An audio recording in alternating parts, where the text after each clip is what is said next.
Hello there, it's Chris from AR Stop Motion. I'm so glad you're ready to get started. I'm going to show you how to use the app, and we're going to run through all the basic features.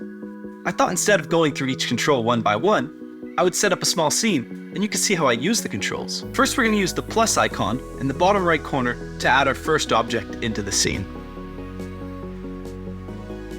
I already know which asset I'm going to want, but if you want to look through all the packs, take a look. We have so much great stuff here. So I'm going to go to the space pack, and I'm going to choose this station by Waru. When I first load the asset in, it's going to load right at the point of my device. So I'm going to have to move it back and scale it down a bit. So I'm going to scale it down a little bit, and then I'm going to use the blue axis to move it backwards. It's not quite facing me yet, so I'm going to rotate it a little bit. Then I'm going to use the x-axis with the red and slide it over a bit. These slide controls make it really easy to position within your scene. Should make it a bit closer. Great. Now you can see I'm fully immersed in this AR world through my AR looking glass that is my viewport. Let's get started with some more features. I'm going to add in an actor. I'm going to go back to the object library and choose actors. Now in the object library, we have many packs to choose from. Scene packs mostly contain models that are backgrounds and sets that you can set up your whole entire scene on. An actor is a character. Each character, if you click through, has many animations, so you can use different animations for different types of actions. Right now I'm going to use an action of sitting and talking. I'm going to grab with the next entity tool, the new object. Sometimes you can see this because the scale will be full. I'm going to scale it down a little bit because it comes in pretty big, and then again use the blue to move it backwards. Great, now you can see my objects in the scene. I'm actually going to scale them down just a little bit more to fit the scene. Alright, so now I have the object in the scene. What can I do next? Now let's explore some of our other features. In the bottom left corner, we have a play and a pause button. Click the play button and see what happens. When I click play, my animation starts. He's in a sitting position, so I'm going to look within my scene for something for him to sit on. Oh, great. I see these crates over here. I'm going to move my object. There's two ways to make sure I have the right object select. Okay, great. I'm going to move my object over to that crate. I'm going to use the x-axis slider to move him over, and then the blue axis slider to position him in place. You can use the yellow slider for rotation, and the green slider for the y-axis. An apple, that's up and down. Okay, perfect. I'm happy with that. Now I have my character positioned sitting on this crate, and I can play the animation to see what it looks like.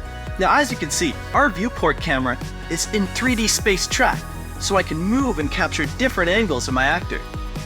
Now test out a few angles and see what you like. Now as you can see, this viewport is a full looking glass into that AR world, so you can use your real camera to frame up your shots. I can do moving shots, I could get a tripod to get a really still shot. The possibilities are endless. I'm so excited to see what you create. Now it's time to get one of our first shots. I'm going to show you how that works. I do want audio on, but you can decide whether you want to record with or without audio. The audio toggle in the top left corner can make that decision. I'm going to click it on because I do want to record audio while I'm making my recording. Now we're ready to go. I'm ready to show you how to use the recording feature. When you click record, all the icons disappear for you to get a real cinematic shot. But then, what if you need to bring them back up?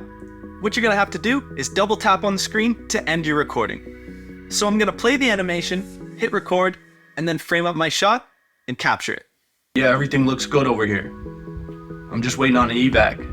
As you can see, I captured my video with audio, and now I can play back in this replay kit.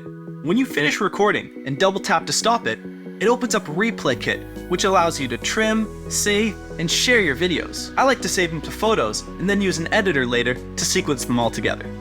Okay, so now I've added a second actor into my scene. When you add more and more objects into your scene, you're going to want a fast way to select them. So we have quick select to select anything within your frame. Now, I added this new model into the scene, but what if I want to change back to the old model to make a tweak to the rotation? I'm going to use quick select to select that object.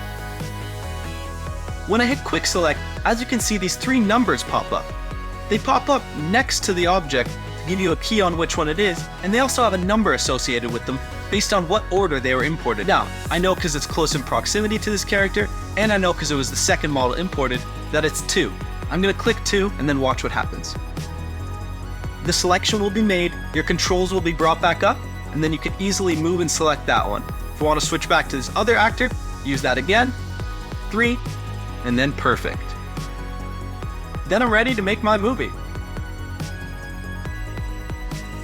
So what are you doing here? I don't know, it's been a while. Pretty cool, right? As you can see, this is just a test, and pretty quickly I have a scene I want to expand on. This looks like a cool story. I mean, these people could be going off on a mission, maybe they could be making some type of deal. The possibilities are endless, and creativity has never been this easy. Looking through this viewport, I'm really satisfied with the results. All the rendering, everything looks great. I can't thank Apple enough for their great work in AI. Truly special stuff. And I can film and make real-time rendered movies with the click of a button. This is awesome. This has everything you need to start making and telling your stories today. Thank you, and have a great day.